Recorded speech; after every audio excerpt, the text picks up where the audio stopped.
मैं मुख्रमजरी दोन इंबिर बसे इम्पैक्ट न्यूज़ ने राजनोंग थंगबम मनु हुना सैटरडे नाइट शो दा मयामबु तारमन ओक्चरी ngasi manu huna Saturday night show gi edition asigi show stopper obigi doriba khogi guest asi khogi body building gi lamda mangarak Mr. World takraba world khogi mangarak ha batare khogi Mr. World ta badana tana khogi India gi onasu Mr. India se tarani thorak takraba adu dana tana Mr. Asian gi title su ahum lak phangraba adum laba body builder ama khangni aduga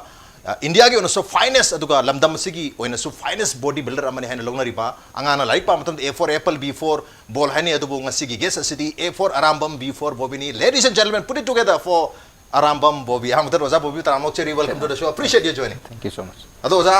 रोजा ने ngasi कोई मनु हुना Saturday night की show दस मैंने फिर पुसिया मुझे कोई रबने कोई तो आंता उनबा कोई impact news की viewers सिंह है बता रहे ओजा Bobby वो अमुता कौबीरो है बस कोई रबा कोई नसु यहाँ पर होने जब है तारे तो ओजा से मणिपुर दा पान लाई तबनी ना कोई ओजा से उन्हें जब तंजालों जब बता खरा मतम चंग जग रहा है बता रहे मसीकी दम तो ओजा ने सुबह वारो बितना भाई जगे अदुगा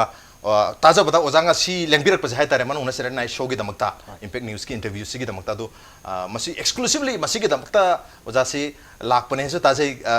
कोई तो उजान होय माने तसेंग मदे आई इम्पैक्ट टीवी की ngasi की प्रोग्राम से किन तो याम इंपोर्टेंट लॉजर लाख टॉक्चर पन याम मजे उजा ममांग दसु कोई ओजागी करियर होगलक पता है बता रहे कोई अवार्ड में टाइटल में से लरकुम मतम दा कोई मीडिया की अटेंशन से ओजादे हम वाट की बमर मदुना प्रोबेबली ngasi इम्पैक्ट न्यूज़ के व्यूअर्स सिंगना Arambam Bobby है बसे करानो है ना मकोक दा हंगजा बसु मयाम दी औरंग अने अदु हारि मयाम से मतंग तम अनफोल्ड तौ जगे ओजासी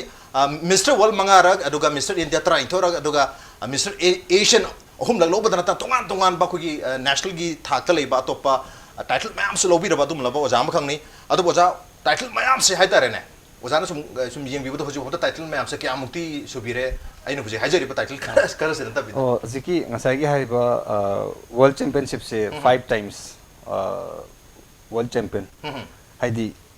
han mana for goal je mangarag su bani aduga 1 silver 1 bronze total world की medal लाई 7 times नहीं okay 7 times अदुगा हजी कोई जाना मिस्टर इंडिया की टाइटल से मसे थाई ने की केनो ने 12 times से आइना सुम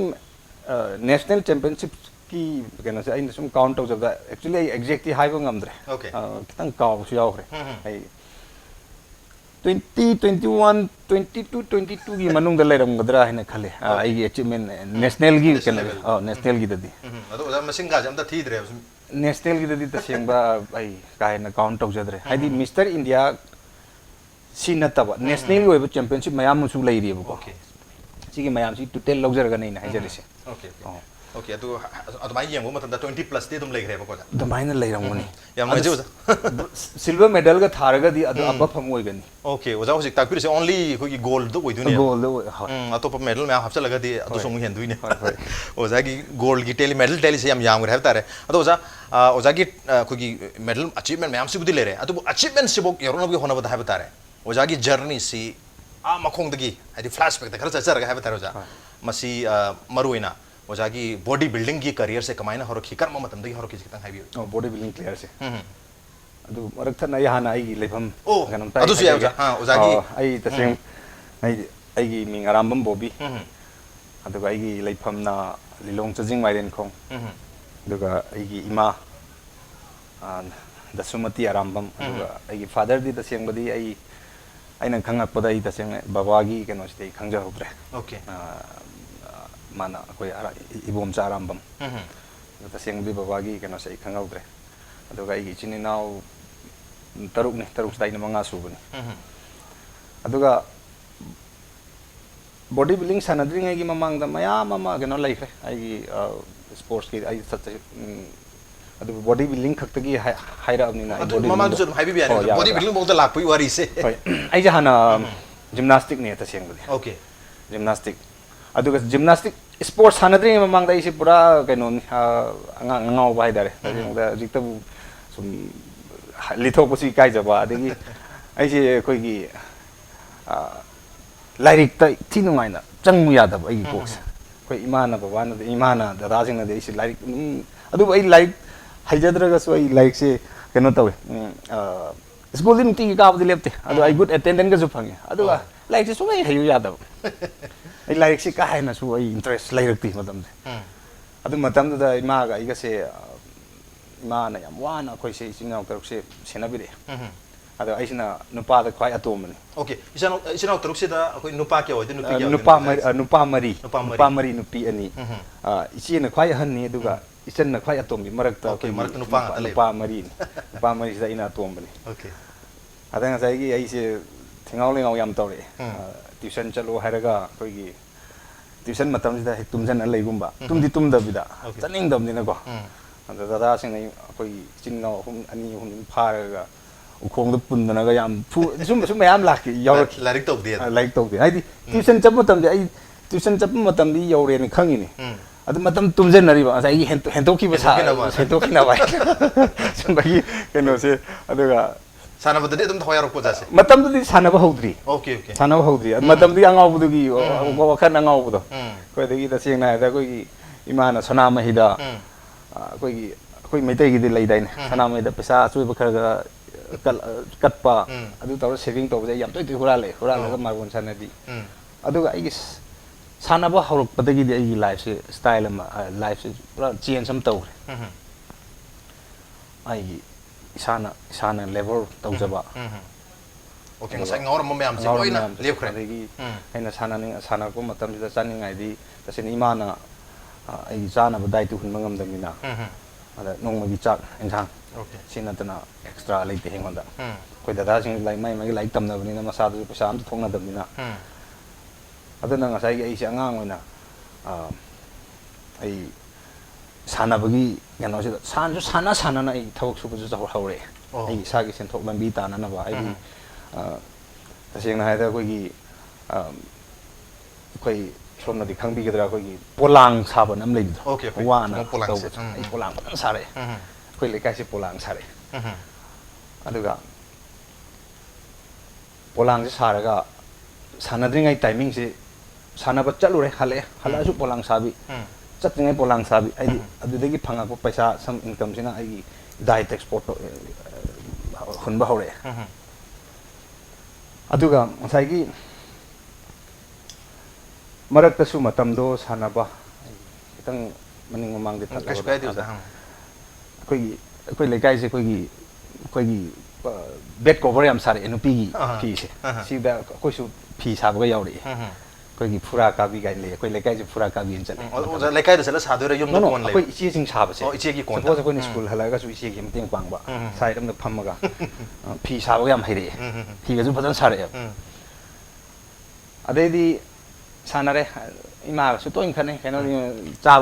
cha ai demand do gi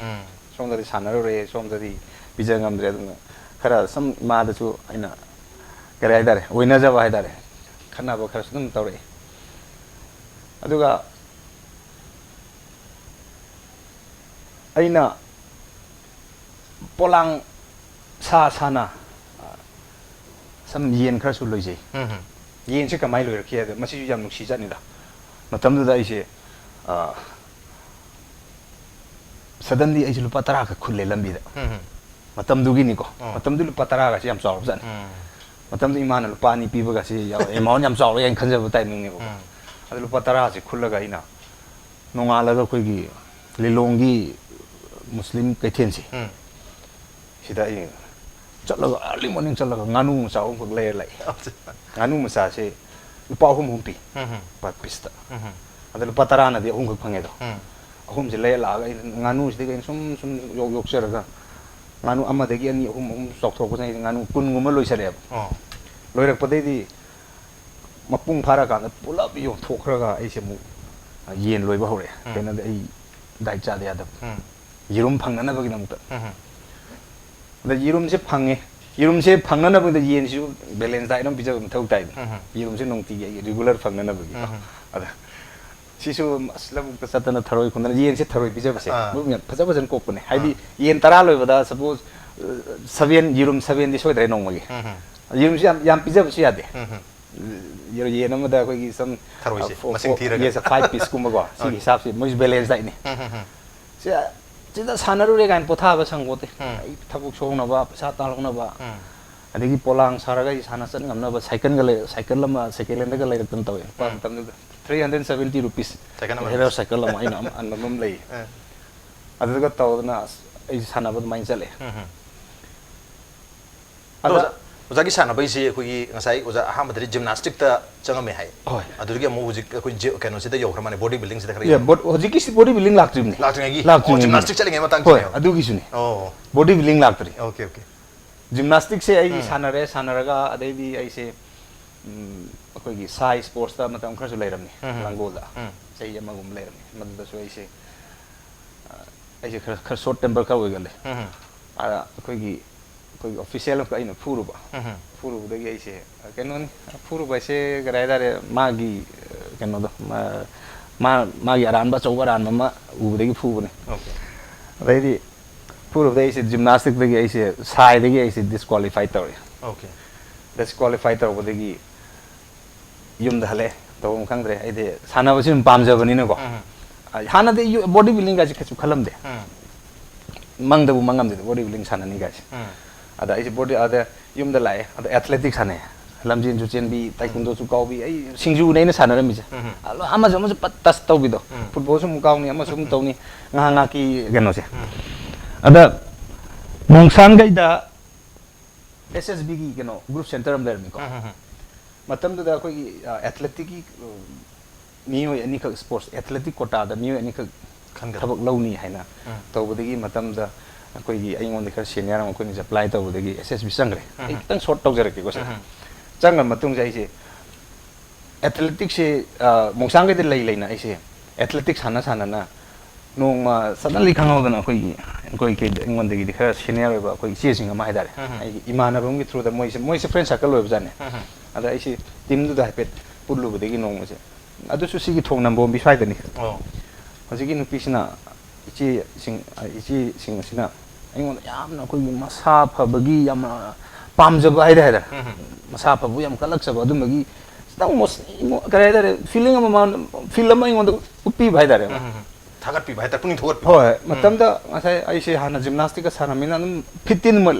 चांगदि 15 मोइजरी हाइजो याम मुक चाउद्रगसु हेक मतुम तार केनोमदि दम लेजबा हाइतारे जिमनास्टिक सानारे एथलेटिक सिजु अदुम 100 मीटर गुम सेमनिना बॉडी वेट लेता यादमनिना खरा अदुना मतुम तार लेमा बोबी नंग से सुमाय येंग बनुवाय नंग फिबम से फजै अदो येंगसु नंग से नुपा माली गाइस इचम चम बगेनोने अदai जो ngaubunina sai ma ngang do to aroi bidif eta khanjal laga ise nungala yo sana chapne ma thengnaram draba sigi ise se thengnaram draba ai ngasi sigi stage yoro okay अदैदी माना नोंगाली यो सान चले आई ओजादी हान by खोरोम या school क्याम गुदगी music like फिबदगी लेगिद्रे को आई माई मखादा चाहिँ अमा गुम्बा सानरम आई जुन Mitch माई suddenly माई मखादा चल माई जिम नि चले गांदा माई स्कूटर अम थौदरे माई जिम दि मतम दि जिम सि कोगी स्टेन गासी बेम्बू ngaतनी ओके वागी ngata yamna gana leibuna hauzik sun same अदुगी लेवे होजिकी अदुगी स्टाइल ए नुम होजिबु सानरे आई मीगी जिम द चलगा सानदे अदा होजिक ओजासिना इबो न केदौ लापनो न ओजा आई ओजागी मखा दाई ट्रेन जिम साना जगे लागुन ए सानर मको आई कथेन मुक चलुगे हैना मासे कथेन दा आई लेरमुको अनुम हेता हौरमो साना मतम माई जिम जे ओपन काई मी कनाम लेब संग बनते अदा संग ए साना हौर कांद ओजासे ngalega थौजलेको अदा कदा इबुंग कई लमदगी नंग नाव जाई सिदैनी कोई इमुंगसु माने खर खंगमे इमासु क्याम गदगी ने ए नंगदि अखोई नवचंद्रगी मनाव पावरे अखोई दादा से मोई अदाइदा स्कूल योजा होइबा आई याम बहनसे फरे दि इमुंग नंग नसादौ दि येंगसे फुल लोकथो नंग फिबम लोकथो येंगे आई सिन मिसदा फुल लोकथेगो अदा ओजासिना yang nguk ni ma ibuंग नंग दि हंतक दि मिस्टर मणिपुर तारे ना हाइरमना आइन जोइन तौन मिस ओके अहान बा यो साना होनु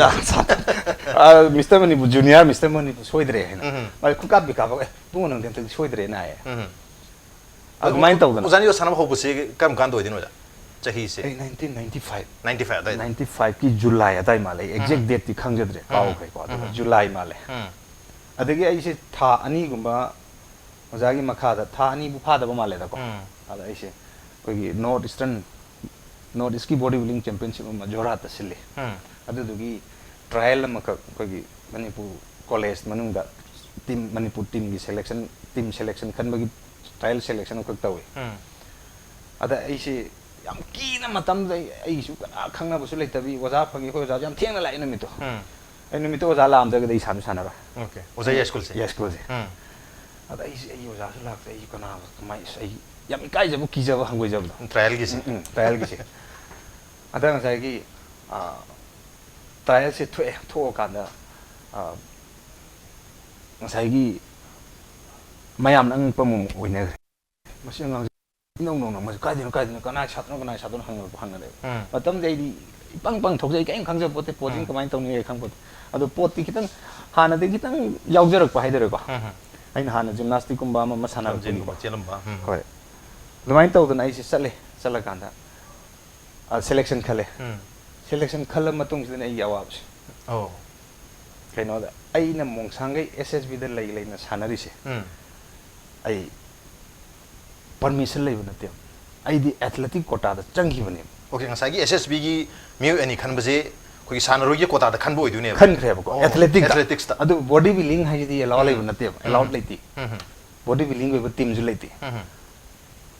maduda yam wana khoi athletic ki khoi SSB da leiba seniority khara moisna su khar mating tobire aise practice se kai toge da kanchipur gi university की कोई ग्राउंड दो अदुदा कोई SSB टीम जद ला practice तवे मॉर्निंग इवनिंग से अदुगी नमाज दैना तुमिन हुरा लगा साना चपने विदाउट इंफॉर्मेशन ओके कोई यूनिवर्सिटी की मांग दा क्या वे लेरम निना अदुगा समता अदुदा कोई सीनियरिटी खन जो इंगोंदा सपोर्ट तव यूज यावे अदुगा अदु साना अदुगा होजिका हारिबा नॉर्थ ईस्ट सिलेक्शन फंग काज देना गना तवस आई यावाब्स नोदा कोई कमांडेना नंग विदाउट परमिशन वाई कमाई सानाय मिनो कइदबी ना नंग फरे नंग होजिक आई छुट्टी नी बनिदा 7 डेज की छुट्टी आई आदगी नोट सो यावना नबगी नंग वाई कइदबी नंग साना चलेनो नंग बॉडी बिल्डिंग द यो साना नंग विदाउट परमिशन नंग एथलेटिक की नंग लौरगा नंग कनु साना चलिनो हाईवे की कनो सिदा चौब थिटर नमा तवे अदु नंग छुट्टी दि पिरगे अदु नंग हलकप जोइन तव काना नंग सानाबदि पोथालानि सिने ओके मखलम तकी सानबा यारो अम्मा मु साना यारो अरे आदि गोलो ला मतुंग जिदा यामना लाइबक फ भाइदा आई सुम थो द सिगी केनो सिदम कंटिन्यू सानो इसोरन थारक ब लाइगु मनि तसेंगबदि डायरेक्ट कमांडिंग चार्ज म हानगी कमांडिंग इन चार्ज होबो ओके डायरेक्ट तिवारी ना कोई राजस्थान मसामा मासे लाकुनी लागा ऐसे ए साना लो मा पाम साना लो केनो यारे ने मा ओके उदान गोल लौर पगासी कोई कमांडेशन लोय खंगम खंगे अदा मतम सु मिस्टर मणिपुर से तारे जूनियर की ओके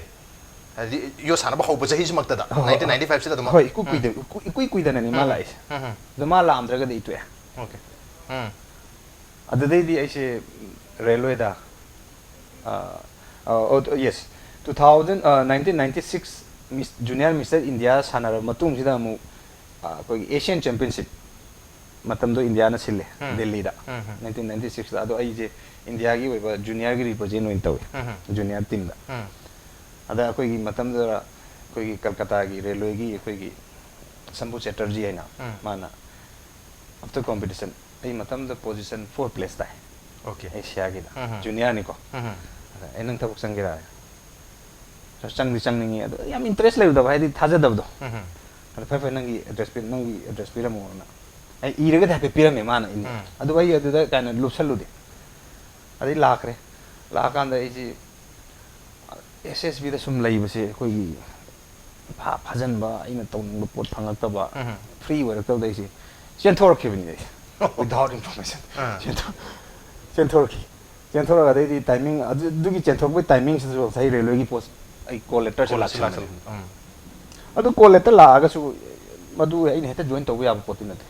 सोमदा इसी सोमदा सर्विस अमा यावरमी सर्विस अमा आई एनओसी सु पिद्रि क्लियरेंस ओइद्रिबो अदुबु यामना नुंसिबिबा हाइदार ऑफिसर अमा कोइगी ट्राइबल नि मयोन हैना मयोन जाने एसएसबी सिदा माना ए इबो ai upgrade ai di afaba job ama la ga di kesu kai di no chang chang nangi kano ai nangi case ai na pai ni man taro ga ai clearance pi thok pi de mai taw join taw matung dei di 1997 oza join torisi ai railway da join torisi ada 97 gi last November da join taw ni aduga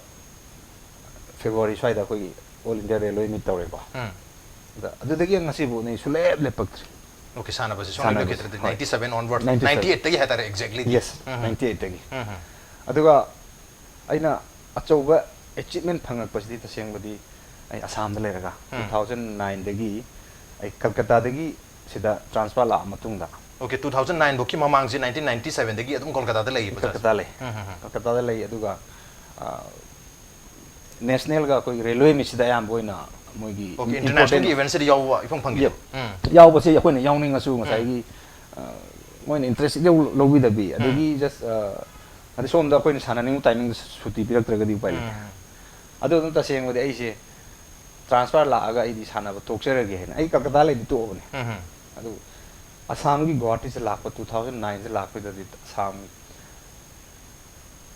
Assam gi NF railway da body building team leite ai khatani ji ai sur kota da logi bunati ai ge som digi cham transfer lak se bane ai in sana ge khotie na hai di moina ya bi re adai di ngasi bu se inter railway ai sei ni 5 sure ni 5 je dum continue national adu international world champion Asian champion dum tar lai se adu bojadi rail askoi Kolkata da koi gi transfer lak matam sida koi regular koi railways ki employee amoina laktui ni bojase adu bo koi sana basi gi thabak hari matam gumadi phangbi bro mainte bejati Kolkata da nate koi Guwahati la matung da Guwahati si di Siden February later. Koi sports officer sing si di very good ni. Ai na su phajana performance sajana pi.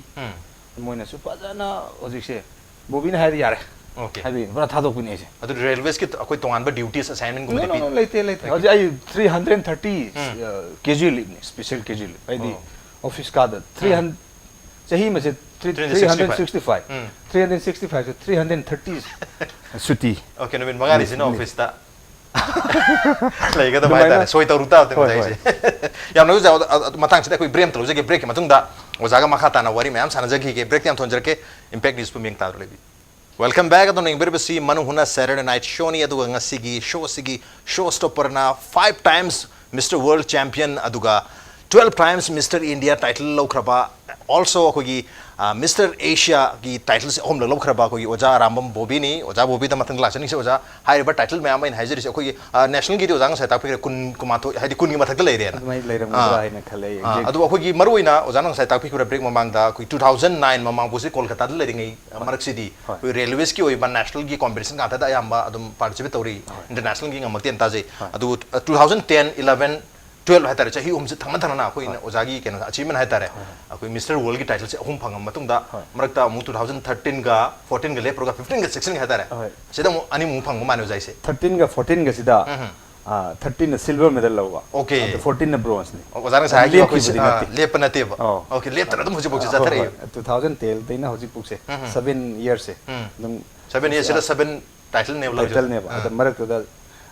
silver ꯑꯃꯒ bronze ꯑꯃ ꯌꯥꯎꯈꯤꯕ ꯌꯦꯠꯈꯤꯕꯗꯣ 13 ꯒ 14 ꯒꯁꯦ yes okay ꯑꯗꯨꯅꯤ ꯑꯗꯣ ꯑꯣꯖꯥ ꯑꯩꯈꯣꯏꯒꯤ ꯏꯟꯇꯔꯅꯦꯁꯅꯦꯜꯒꯤ ꯑꯦꯔꯤꯅꯥꯁꯤꯗ ꯍꯥꯏꯒꯗ꯭ꯔꯥ ꯏꯟꯇꯔꯅꯦꯁꯅꯦꯜꯒꯤ ꯁꯨꯝꯕ ꯆꯠꯄꯁꯤꯒ ꯑꯩꯈꯣꯏꯒꯤ ꯅꯦꯁꯅꯦꯜꯗ ꯆꯠꯄꯒ ꯑꯗꯨꯒ ꯑꯦꯁꯤꯌꯟ ꯆꯠꯄꯁꯤꯒ ꯈꯦꯠꯅꯕ ꯂꯩꯕ꯭ꯔꯥ ꯑꯣꯖꯥꯒꯤ ꯄ꯭ꯔꯤꯄꯔꯦꯁꯟꯗ ꯅꯠꯇ꯭ꯔꯒ ꯑꯩꯈꯣꯏꯒꯤ ꯄ꯭ꯔꯖꯦꯟꯇꯦꯁꯟꯗ ꯑꯣꯖꯥꯒꯤ ꯑꯣꯏꯅ ꯀꯔꯤ ꯑꯋꯥꯕ ꯆꯦꯂꯦꯟꯖꯦꯁ ꯊꯦꯡꯅꯩꯅ ꯈꯟꯕꯤ ꯑꯗꯨꯝ ꯏꯃꯥꯟ ꯃꯥꯟꯅꯕ꯭ꯔꯥ ꯀꯃꯥꯏꯅ ꯇꯧꯕꯤꯁꯦ ꯏꯟꯗꯤꯌꯥꯁꯦ ꯕꯣꯗꯤ ꯕꯤꯜꯗꯤꯡ ꯌꯥꯝ ꯇꯐ ꯑꯣꯏ ꯑꯣꯀꯦ ꯏꯟꯗꯤꯌꯥꯗꯅ ꯍꯦꯟꯅ ꯇꯐ ꯑꯣꯏꯌꯦꯕ ꯌꯥꯝ ꯐꯖꯅ ꯌꯥꯝ ꯇꯐ ꯑꯣꯏꯈ꯭ꯔꯦ ꯑꯗ ꯏꯟꯗꯤꯌꯥꯗ ꯐꯖꯅ ꯆꯪꯁꯤꯟꯕ ꯉꯝꯃꯒꯗꯤ ꯏꯟꯇꯔꯅꯦꯁꯅꯦꯜ ꯂꯥꯏꯅ ꯊꯣꯛꯀꯅꯤ ꯍꯥꯏꯗꯤ ꯂꯥꯝꯕ ꯐꯪꯉꯦ ꯍꯥꯏꯅ ꯍꯥꯏꯗꯤ ꯆꯥꯟꯁ ꯑꯃ ꯂꯩꯔꯦ ꯍꯥꯏꯕ ꯌꯥꯏ ꯏꯟꯗꯤꯌꯥꯁꯤ ꯚꯦꯔꯤ ꯇꯐꯅꯤ ꯀꯔꯤꯗ ꯑꯣꯏꯗꯣꯏꯅꯣ ꯑꯣꯖꯥ ꯇꯐ ꯑꯣꯏꯔꯤꯁꯦ ꯃꯔꯨꯑꯣꯏꯅ ꯏꯟꯗꯤꯌꯥꯒꯤ ꯑꯦꯔꯤꯅꯥꯁꯤꯗ ꯏꯟꯗꯤꯌꯥꯒꯤ ꯄ꯭ꯂꯦꯌꯔꯁꯤ ꯐꯖꯩꯌꯦꯕ ꯑꯣꯀꯦ ꯌꯥꯝ ꯇꯐ ꯑꯣꯏ ꯀꯣꯝꯄꯤꯇꯤꯁꯟ ꯇꯐ ꯑꯣꯏꯕꯗꯣ ꯍꯥꯏꯗꯤ ꯄꯔꯐꯣꯔꯃꯦꯟꯁꯇꯣ ꯌꯧꯔꯦ ꯍꯥꯏꯕ ꯏꯟꯗꯤꯌꯥꯁꯤ ꯑꯣꯀꯦ ꯑꯐꯕ ꯕꯣꯗꯤ ꯕꯤꯜꯗꯔꯁ ꯃꯌꯥꯝ ꯂꯩꯔꯦꯕ ꯌꯥꯝ ꯂꯩꯈ꯭ꯔꯦ ꯑꯗ ꯑꯗꯨꯒ ꯏꯟꯗꯤꯌꯥꯒ ꯏꯟꯇꯔꯅꯦꯁꯅꯦꯜꯒꯤ ꯈꯦꯠꯅꯕꯗꯤ ꯀꯩꯅꯣꯅꯤ ꯑꯗꯣ international competition je am nuai madi khoi gi timing ga se fix ni 9 o'clock 9 okay ada sida miss hoy jare nang disqualify ada india da na du gi timing system mai ta ba khoi di dieting do ni na matam da suppose competition pung manga hau ne pung tere te hau jalakani mar sidi entertainment me am thachalakani india to buse india to sigi ara sigi awa ba sidi lai ngone de koi som de cha da thakta da dieting full water control tawsalakani without salt hari sumbagi hakchang wari ngai timing sida moi gi entertainment me am sina wahalle adegi timing matam chana haudabi si sina sigi awa bam dilai aduga international ka national ka mani habdi yarwa laibo world gi international level gi laibo sing jumai mai country gi top player ngatan hajaiba adana masi thengna bani yamna aduga aina hama 2010 da han world champion yaubse si mangumani da koina world champion changaga medal lawni gai de khalam bote da aidi wakhanda lejja bote da sum yaujruba aduga tawbudi akoi performance dia world standard gi performance di yauramba akoi wakhanda di yam pikna lejruba haida ada hojikti international level se mayam thengnara amnina kiraktre khangis mai mai tawni adagi aigi category jadi mayam adum chena ki ba haga ki ba handa ki ba category se oza category se weight category se maruna 80 se odiro ai handa chahi ani si 80 da sana or mamang na 75 mark ni okay mamang ki title ahum se goal low se 75 ne ba handa ki ani low se dana mu 80 do idune or marak ki hoyi bronze ka kano low se adu 70 75 okay handa ki aroi ba ni khatne ba 80 lois ai se ta semdi 80 da sana ba yawne ai se sum hana de hawrapuni na 75 da sum target to ada 75 se target to kan ai luxury ba gi muscle quality size se khogi pixel lak padau na taw 75 singa kan okay dieting tar kan ba adana kitang muscle pick na wi ada 80 da tar kan di mabuk thale yeng no ai okay oh yes okay yang jo ado ozagi asuk yam laba achievements nga tere national level da 20 ki mathak ta le re khogi world championship mangarak ahum lak thana thana ani ra mu thana marak sida mu sunai lep tana tare lak thana na gold amadi silver bronze mam lawrga achievement mam lei base uja masida mo khogi manipur gi miyam na thodona khangna da sida khoi media gi sukara asoibel lerdo male ozagi 2010 dagi na khoji phau ki sida akoi media da ka hena highlight to daba sum masu lerdo male adu bo khogi ozagi chaurak pa mieng da tare media boiro aduga manipur gi miyam boiro aduga maru ena manipur government dagi boiro akoi sum yeng jabata oza se hoji railways da gi sum participate tawri akoi na manipur miyam na so akoi ai sum thena jabata na ha mayam na akoi oza bo bi je manipur daga thapak ka tawdana ga leira de akoi na su dum to thena ba phanga da ba ga haina ba sum yam dai akoi manipur government dagi ka kemta appreciation lai ki dabra aduga akoi media gi site gi so khara attention se oza da wa ki bra na jo khanjai mase kani media gi site wa pa su ta seng bodi media gi soy bisu na te ai ma pandal lai ru banan ai na ek proper time yum da thor pangam ki da ba okay mayam sum tamchan thengna bangam ki da ba adu yam limited time mo salak pa masi thola hai hang si ku masang gi ba adu da di ngasai gi adu ai adu gi soma oire aduga koi government ki kena dadi kari hai ni koi ju asa yam thamjaram adu hoi government na sweng yeng bide hai badu di hai de hai ro kena 2010 da first an by no world champion ta se sida koi gi yas ki director koi gi koi sar bobi wai khom mana director wa matam duga koi gi sports minister thaisi no matam sida koi gi bobi sar wai khom sina kai gumba khak project ma gi site gi kan taroga government ki site gi lupa lag ani khakti ahan ba ina ta ba sida koi gi sar thaisi gi quarter da madusu 1 years sahi ama maya thengtarap taroga ni phangisu adusu piba no misu aina Malaysia the next world champion sana salam dai gi numit 2 days mamang da sar thaisi na yonda check um khak sina bi gi 2 lakhs ki maduna igi han ba kano ni government ki han ba ni matam da aina khanjarami sumaina government na su sumaina miyeng sangbi ro ni nai mathang world champion su phangba yai ado mathang su goal lore next mathang su goal lore ado asia su loksele ade 2013 14 di gold di low gidre adu silver medal bronze lore ado ha ma da sum phangadra na tam hojikti government na ꯑꯩꯅ ꯀꯔꯤꯝꯕ ꯑꯔꯥꯟꯕ ꯊꯕꯛ ꯇꯧꯔꯨꯔꯕꯅꯣ ꯒꯣꯔꯃꯦꯟꯅꯁꯨ ꯅꯨꯡꯁꯤꯕꯤꯗ꯭ꯔꯕ ꯈꯪꯗꯦ ꯍꯧꯖꯤꯛꯇꯤ ꯒꯣꯔꯃꯦꯟꯒꯤ ꯁꯥꯏꯠꯇꯒꯤꯗꯤ ꯀꯔꯤꯒꯨꯝꯕ okay हाइरिबा कोई लुपा लागानी incentive hai gadra sumen cash award ma pigiba 2010 11 chang pada hai tare aduna ahan ba madi aroi boy khre ba mani pur government gi side yamna masima koi gi ikai ningai hai gadra dum ba koi manipur government gi manipur miyam gi hai tare adum ba phong kon asadi mayam leirami project adu gi asadu le bidra kamai to biru ꯅꯨꯡꯁꯤꯕꯤꯔꯒꯗꯤ ꯐꯪꯕꯁꯨ ꯌꯥꯏꯗ ꯃꯣꯏ ꯅꯨꯡꯁꯤꯕꯤꯗ꯭ꯔꯒꯗꯤ ꯈꯪꯗ꯭ꯔꯦ ꯑꯣꯖꯥꯒꯤ ꯑꯆꯤꯚꯃꯦꯟ ꯃꯌꯥꯝꯁꯦ ꯍꯥꯏꯖꯅꯦ ꯁꯤꯒꯨꯝꯕ ꯑꯆꯤꯚꯃꯦꯟꯁꯤꯗꯤ ꯍꯥꯏꯗꯤ ꯍꯦꯛꯇ ꯇꯧꯅꯤꯡꯉꯦ ꯍꯥꯏꯗꯨꯅꯁꯨ ꯍꯦꯛꯇ ꯐꯪꯕ ꯌꯥꯔꯣꯏꯗꯕ ꯑꯗꯨꯝꯂꯕ ꯌꯥꯝꯅ ꯋꯥꯒꯗꯕ ꯍꯣꯠꯅꯕ ꯃꯊꯧ ꯇꯥꯕ ꯑꯗꯨꯝꯕ ꯃꯈꯜꯒꯤ ꯑꯆꯤꯚꯃꯦꯟ ꯃꯌꯥꯝꯅ ꯖꯥꯏꯁꯦ ꯃꯌꯥꯝꯗ ꯃꯅꯤꯄꯨꯔꯗ ꯑꯥꯎꯠꯁꯥꯏꯗꯇ ꯂꯩꯈ꯭ꯔꯤꯕ ꯃꯌꯥꯝ ꯑꯃ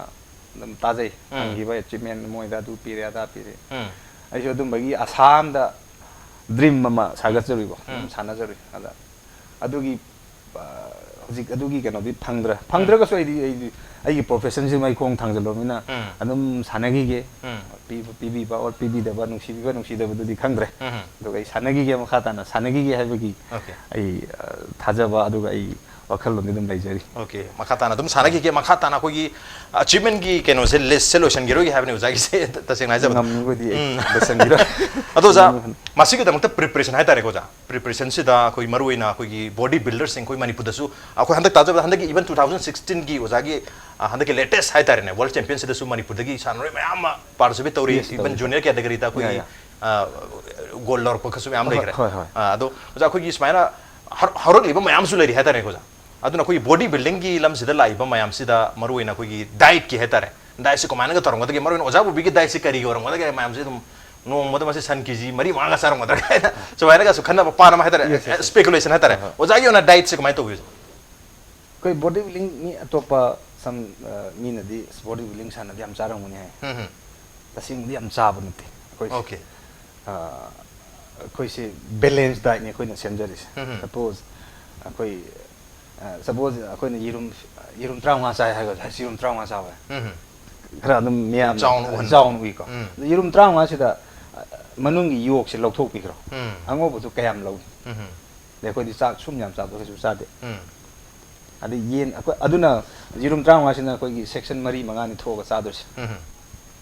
nong gi amuk to bulap sa sang do na 4 5 4 5 4 5 adagi sam yen chicken haro ko chicken jai ai tasing ai ojer hoji hoji ai na gana tawrusidi ai 500 to sometime 500 limit minimum 700 grams chicken che aduga nongmagi yerum aduga 15 eggs without yolk aduga some broccoli like mana masing vegetable aduga some aduga rice aduga hojikti angang wing dadi ai na angang wei haidar ngasi daina chahi tari ni pantara gi mamang dadi ai se yen fajan charam kg ma dum charam okay no muda chara hojikti loi kaktharaga supplement da makeup tawba okay diet saki loina na ko supplements okay supplements se kya am na mathau tayen kham biuza supplement se siju diet ne phaina siju okay ado mayam se koi supplements se da kamaina sa ga dagi masi kana ba masi ki negative impact kari leba supplement ki matang khata haibiro kana ba haisti am kana gre aduga ngasai gi only for supplement khaktana ai gi body muscle build tawni haiba sidi tudi ya koi mainly khwai gi maru be natural food haidi koi na chari yen chicken and meat gi variety ko aduga eggs ko fish si asing si natural si chara matunga supplement makeup tawul koi khara some guys angang summa je sumja sadana supplement ka thakpa chaba sum leiri bu adu improve ti laigani adu magna di ai side gi phangoi hajani natural food ya mathau ta okay natural food se dagi wala khara wala supplement ai mean supplement gi meaning okay machine loina me kha mate machine awak pud men jalu hai bagi supplement hai ne to supplement se matuk ta puja ado ja koi supplement se koi natural diet le re adugi supplement su le je khra machine ta bida koi gi kana koi steroid hai ta re ja steroid ki su yam hai ne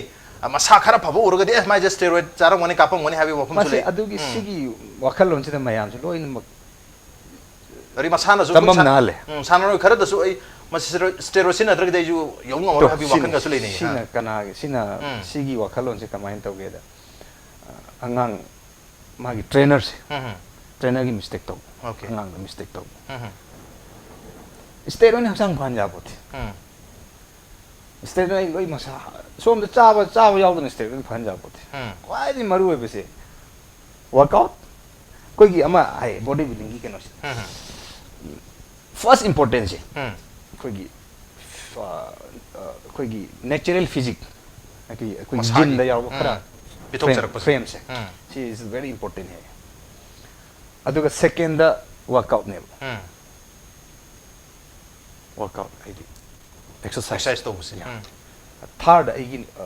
diet शीने yam important है हजिक की हौरिबा सिसिना medicine आतनी उर्स medicine हक्चांग फरनी सिने medicine से कमाई तबे medicine तो अतई हाइबा फुचे अमत चादना ने medicine गक्सिनौबा मा muscle grow लेरो अदना मनुंगी इंटीरियर पार्ट खोगी मयाम से अटैक तौदन डैमेज हो याबगी चांस ले ओजान ऑर्डर अहम तापी बिसदा मरोइना खोगी जेनेटिकली पिथोरक हक्चांगी फ्रेम है तारे मसाई पिसर पर बॉडी स्ट्रक्चर सी समय या मथौ ताई है और एक्सरसाइज मथौ पुदी तारे अदुग नंबर 1 ओजान हाइबे कोई स्ट्रक्चर से मसी कोई पिथोरक तब हाइगदरा चुमनगी नॉर्मल स्ट्रक्चर लेबा मी मनदी दम मसी करी बुदी यादनी नो आई हाइजे अदु मंगना अदुना कैनोनी अदुमाइना पिथोरक पसिना हेना थुना कैनो तौगे तसेंबदा कोइना सुम ताजाबदा कोई बॉडी बिल्डिंग दी आइकॉन है आर्नोल्ड मोसे याम फिजिक फजना हरपन नती है ओके बाबोबा सेम सेमगबदी कई थोकनी तौबदको एडवांटेज आइदी हाना फिजिक गनो जिन गी यावरप गनो दो अदुना एडवांटेज ओय हाइबेगी वानिदा अदु ओयना आई सोना पिथोब नहीं की जिन आई फिजिक से पिथोब ने ना एक्सरसाइज तौद्रगति एक्सरसाइज तौद्रबा अदगी चाब थक सांग नै दगी जदु ओय याबो अदु एक्सरसाइज की मतंग से हाइजे बता रही एक्सरसाइज से क्या नोंबदा क्या याम नग मथौ ताबी बगी ओजा ओजागी ओरदी हुजिकी एक्सरसाइज रेजिम हाइदर ओजागी शेड्यूल से कमाइन गतोगी आई एक्सरसाइज से केनो वन टाइम हैदी कंपटीशन लागदी मॉर्निंग इवनिंग आई वर्कआउट तवी वर्कआउट से कोई सेक्शन नमन हेवी सेक्शन नमन तंग लाइट होइबा आई सपोज आई मॉर्निंग्स एंड हेवी वर्कआउट तवन suppose 2 hours and 2.5 hours ko evening the 1 hours kumba sumain tawje okay ado ja hujikan ozana ju ngai takpi khibada ozadi gym ga se khoi gi wa na ga makhong pan ba gym dagi hori hai hojik su adum makhal gi hai ga cham cham ba gym na dum exercise to biri hujikan phaja ba gym hai tar na lekai da su kai da su yam thonoi re ko ado masi fashion ju khara chana gum tawre ado gym se kya me important oi gym da chatraga di ya da bagi po lei bajala khuju kulai khara na yum da dum tawja su ya bra komai have ni oja masi yadi ai करीबुदी यारो यादनबो कोई सानरे अदुबो कोइसु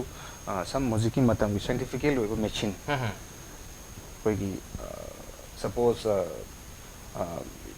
suppose ख्वांग the pressure पीदना फहन बया suppose खोंग सानगे squat फम दबिदा तब मयाम लेरि को सुंबा देगी Ben press मक्ता और लोंग इन दबिदा फम इन बया machine जे नातने याम फजा फजा कोई की पामी बा बॉडी एरिया तो अप्लाई तो हुआ एंगल मचा सी आई पाम दब दिनती को मसे याम पामे दुगो कोइना पैसा लेतबगी लेब ngamdabagi वानी दुगा आई मरु ओइबदी हाइ मेसिन निंग जा मरु ओइ अदु कोइना आइना हजि साना जैसिदि थाइनागी आइना सौजरगा आइना तरगा साबा खरा लै अद हजिक से हंतक से 3 इक्विपमेंट हम खको खगी मरी सुरे अमना यूपी देगी माना बमना मेरठ देगी माना खोंग साननबगी एक्सरसाइज गी प्रेजेंट तौबिरे अदुगा कोई फेडरेशन की ट्रेजरर माना तक खुलाई अनि कोई लेग प्रेस अदुगा लेट पुल डाउन है ना लेट पुल ना सिटेड लेट पुल ना चिंगना बमा मासे कोई मैन्युफैक्चर तौ बायदा मसागी माना इंगन द प्रेजेंट तौबिरे अदुगा असम देगी कोई जिम गी शोरूम हैदर सिगी इमाना हैदर सिगी मोइसे पार्टनरशिप नि माना इंगोंदा कोई चाइनीज की कोई मशीन हम को इंगोंदा प्रेजेंट तौबी अदन हंतक से हजि हाइरिबो चाइनीज की केनो से हाइरिबो केनो सिंग ꯑꯩꯉꯣꯟꯗ ꯄ꯭ꯔꯖꯦꯟ ꯇꯧꯔꯀꯥꯟꯗ ꯍꯟꯗꯛꯁꯦ ꯑꯃꯨꯛ ꯅꯍꯥꯟꯈꯣꯏ ꯐꯪꯗꯕ ꯏꯝꯄ꯭ꯔꯨꯞ ꯌꯧꯗꯕ ꯃꯁꯜ ꯈꯔ ꯐꯪꯖꯩ ꯁꯤꯅꯤ ꯑꯗꯨ ꯈꯨꯠꯂꯥꯏꯒꯤ ꯀꯥꯟꯅꯕꯗꯤ ꯌꯥꯝ ꯂꯩ ꯑꯗꯣ ꯑꯩꯈꯣꯏꯅ ꯂꯩꯇꯕꯒꯤ ꯂꯩꯇꯕꯒꯤ ꯍꯥꯟꯅ ꯑꯔꯩꯕ ꯈꯔꯁꯤꯗ ꯑꯔꯩꯕ ꯌꯥꯝ ꯈꯔꯗꯨꯅ ꯋꯥꯅ ꯃꯇꯝ ꯆꯪꯅ ꯁꯥꯒꯠꯄꯩ ꯋꯥꯅꯤ ꯃꯥꯅꯤ ꯃꯥꯅꯤ ꯑꯗꯣ ꯍꯧꯖꯤꯛꯁꯨ ꯑꯗꯨꯝ ꯇꯧꯕꯤꯔꯤꯀꯣ ꯑꯣꯖꯥꯁꯦ ꯑꯩ ꯑꯗꯨꯝ ꯇꯧꯖꯔꯤ ꯍꯥꯏꯗꯤ ꯖꯤꯝꯒꯨꯝꯕꯗ ꯑꯌꯥꯝꯕ ꯆꯠꯇꯦ ꯑꯗꯨꯝ ꯑꯩꯗꯤ ꯏꯁꯥꯒꯤꯗ ꯖꯤꯝ ꯃꯤꯒꯤ ꯖꯤꯝꯗ ꯆꯠꯇꯦ ꯆꯠꯇꯦ ꯏꯁꯥꯒꯤꯗ ꯑꯗꯨꯝ ꯑꯣꯐꯔꯗꯤ ꯃꯌꯥꯝ ꯂꯥꯛꯑꯦ ꯁꯄꯣꯁ ꯑꯁꯥꯝꯗꯁꯨ ꯗꯦꯠ ꯍꯟꯗꯛ ꯀꯃꯤꯡ 24ꯁꯦ ꯃꯣꯏꯒꯤ ꯒꯣꯜ ꯖꯤꯝꯒꯤ ꯑꯩꯈꯣꯏꯒꯤ ꯌꯨꯅꯤꯚꯔꯁꯤꯇꯤ ꯍꯥꯏꯇꯥꯔꯦ ꯃꯣꯏꯒꯤ ꯑꯗꯨ ꯄꯥꯡꯊꯣꯛꯀꯅꯤ ꯕꯣꯕꯤ ꯂꯥꯛꯄꯤꯒꯦꯔꯥ ꯑꯩ ꯂꯥꯛꯀꯦ ꯑꯗꯣ ꯃꯣꯏꯅꯁꯨ ꯂꯥꯛꯑꯣ ꯍꯦ ꯐ꯭ꯔꯤ ꯑꯣꯐ ꯀꯣꯁ ꯅꯪ ꯁꯥꯟꯅꯖꯧ ꯍꯦ ꯑꯣꯀꯦ ꯖꯤꯝꯁꯤꯗ ꯑꯗꯣ ꯑꯩ ꯆꯠꯇꯦ ꯑꯩ ꯁꯨꯝ ꯏꯁꯥꯒꯤꯗ ꯑꯩꯁꯦ ꯑꯗꯨꯝ ꯍꯩꯅꯖꯈꯤꯕ ꯍꯥꯏꯇꯥꯔꯦ ꯑꯩꯈꯣꯏꯒꯤ ꯑꯣꯖꯥ ꯌꯥꯏ ꯁ꯭ꯀꯨꯜꯒꯤ ꯍꯦꯛ ꯃꯥꯒꯤ ꯃꯈꯥꯗ ꯁꯥꯟꯅꯔꯛꯄꯁꯦ ꯏꯇꯣꯝꯗ ꯁꯥꯟꯅꯈꯤꯕꯁꯦ ꯁꯤꯒꯤ ꯍꯦꯕꯤꯠꯁꯦ ꯍꯧꯖꯤꯛꯄꯨ ꯑꯗꯨꯝ ꯏꯇꯣꯝꯗ ꯁꯥꯟꯅꯕꯒꯤ ꯍꯦꯕꯤꯠꯁꯦ ꯂꯩ ꯑꯗꯣ ꯑꯣꯖꯥ ꯌꯥꯏ ꯁ꯭ꯀꯨꯜꯁꯤ ꯍꯧꯖꯤꯛꯇꯤ ꯂꯩꯈꯤꯗ꯭ꯔꯕ꯭ꯔꯥ ꯀꯃꯥꯏꯅ ꯇꯧꯋꯤ ꯂꯩꯈꯤꯗ꯭ꯔꯦ ꯃꯥꯒ ꯑꯩꯒꯁꯦ ꯆꯍꯤ 1.5 ꯄꯨꯟꯃꯤꯟꯅꯩ ꯑꯗꯩꯗꯤ ꯁꯗꯟꯂꯤ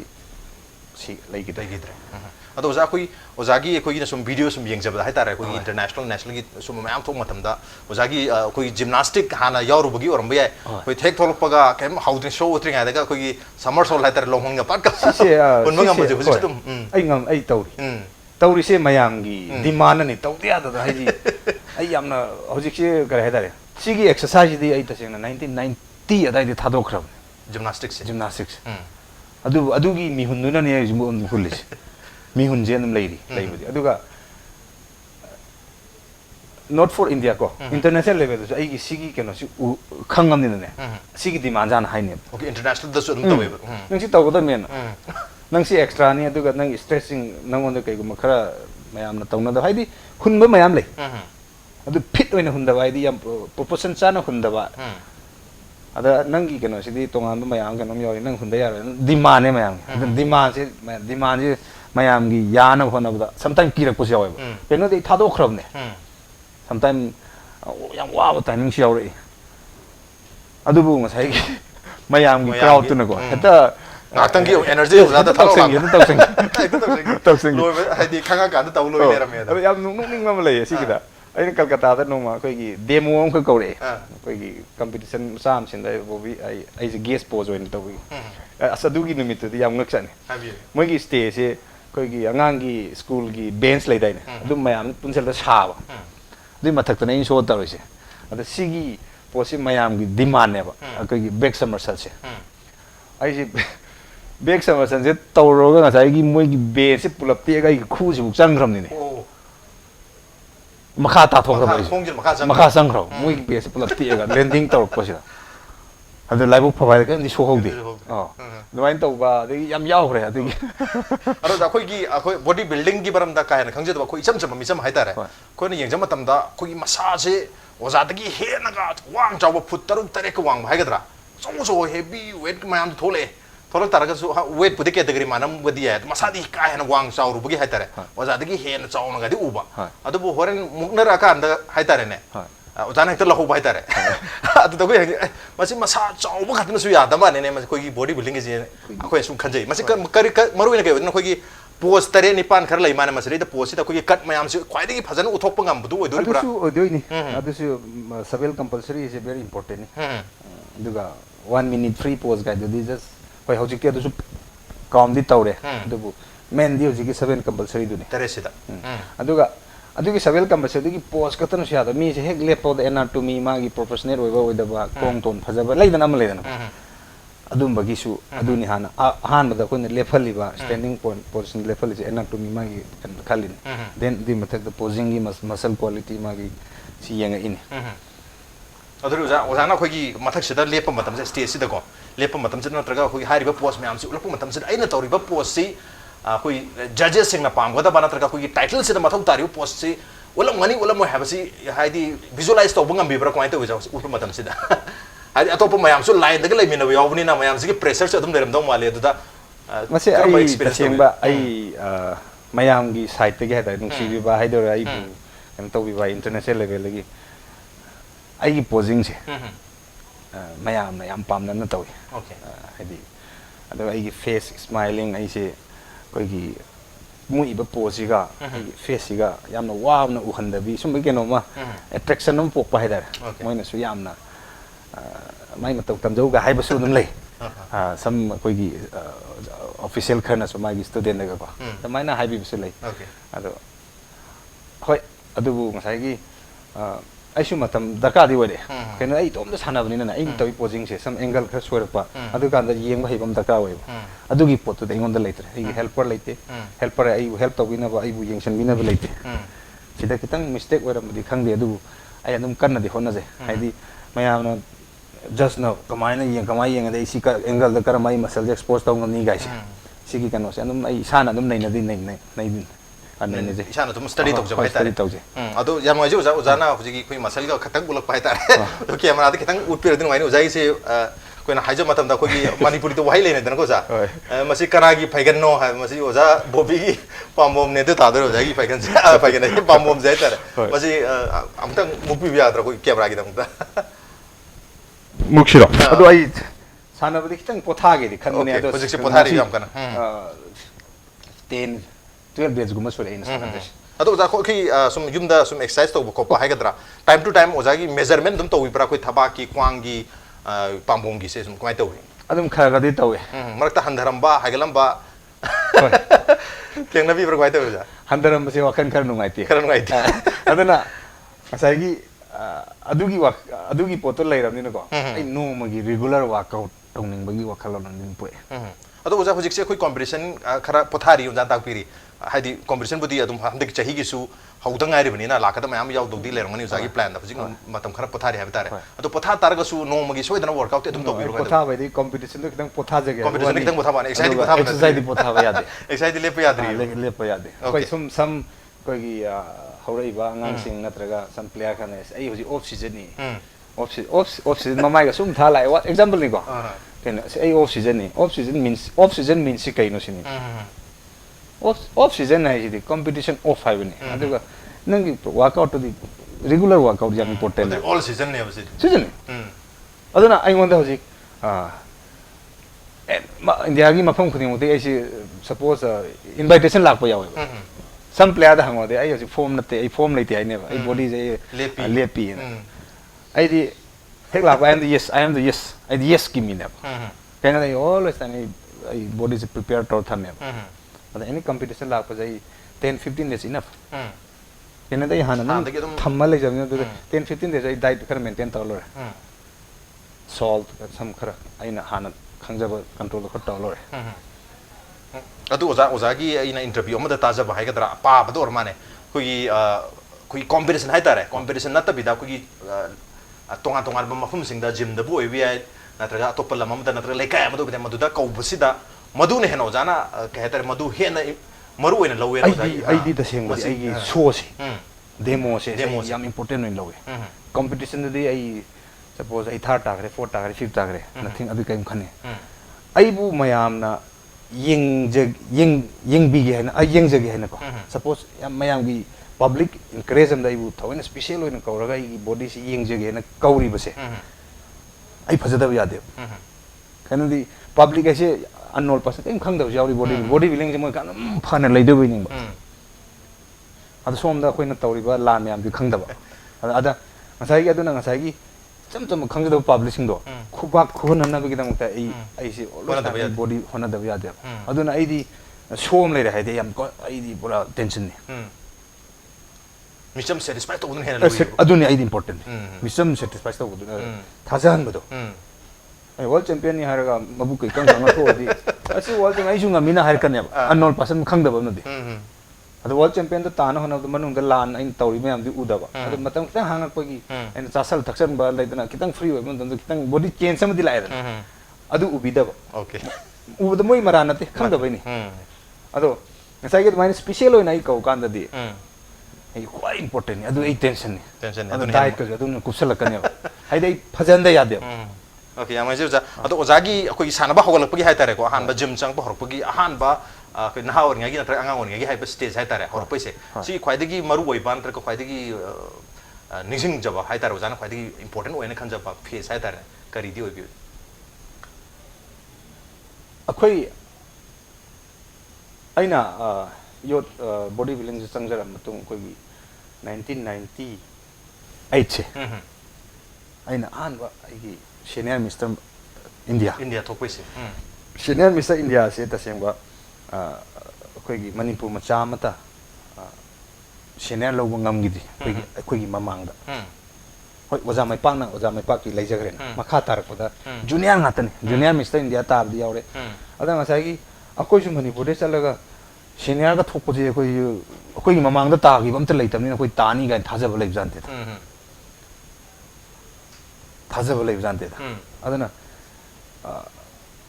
1990 aisida aina Mr. India se ain 70 kg da thwe aduda aise aigi categories the champion oibaga loina na on the most improvement bodybuilding of the year haiba title se on da aigi mangum bane si pura manga chap mana ba keno mi sida on the kan taw okay manga chap mana ba reality aseng ba life si hojikti masing je ayo gra tar ja ki se hoi adu gi han ba tar khibuse han tar khibuse sina I khwai kangom da ba khwai di baru mani face na lo bi de to ja ko lakha dri ba chahiya tare 2017 adu dana tana hojikti body building sida koi junior senior adigi master phau loi ler bana oja gi life se adum master level phau ponsi se lering ai de adum sana ge khambi bra kari kari future plan se to oja gi maru ba kai oi tham video ja oja I san di sanani du master haiba categories da pusi gi thoke haiba di khande okay master master hai di ai han ore hai bane okay okay han soi oi giro ai han yaring go di han oi dana sana ba ngam ba makai sa hona ge ngam dra kan ai competition tok thog ai sa gi maintain to budi ai na adu ai master di pak thok da ma de okay yam ngai jai adu ja hojik se show si live ne thajar se duna live thaba sida mayam na phone toraga hai tar impact news ta haibir pu yaure ojagi body se amta mukpira magadi utpira magadi am noini audience me am jina na phone tok sele amta mukpira da yam na yauda su mayam phajai na yengbi tare na amta kar mong to se go ja pham maga to ngai ga tra to mai to lau thok to lep kat pa ju ani uja lep ki oh ya uja ai help tok jar ke uja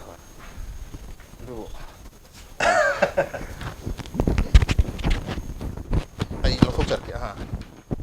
mai si pai jagi uja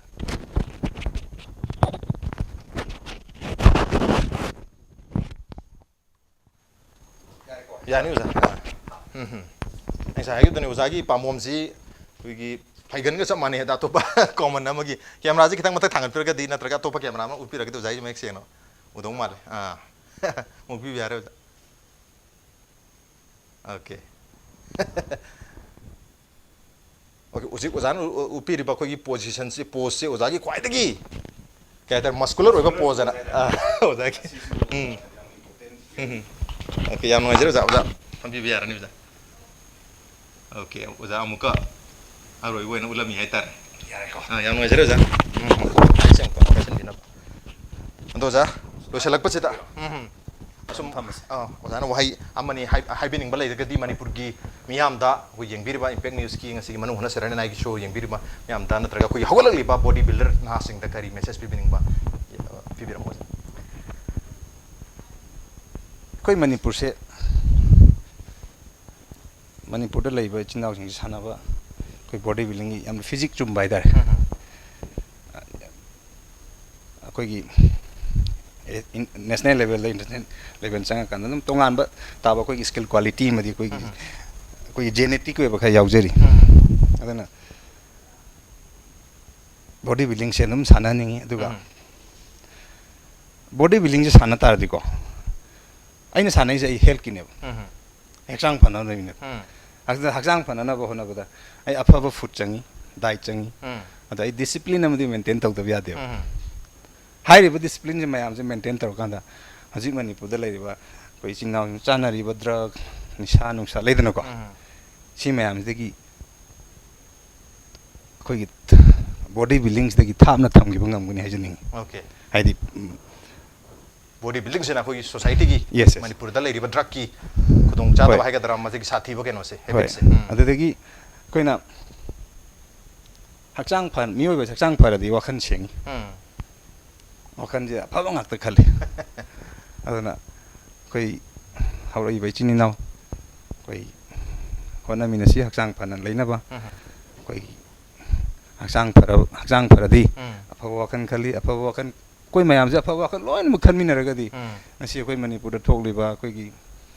tahei da ba tawhei da ba mayam ma koi imit makta ta dana dum thengnari ko C ma'am सिदगी कोई खरदो रसु खरदो वसु कन मंगमगनी आई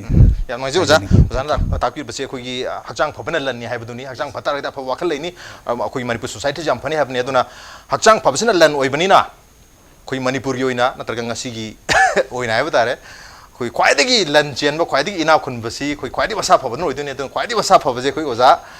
बोबिनो ओइबिरी हाइतारे मसेगी example हाइब 5 times Mister World 3 times Mister Asian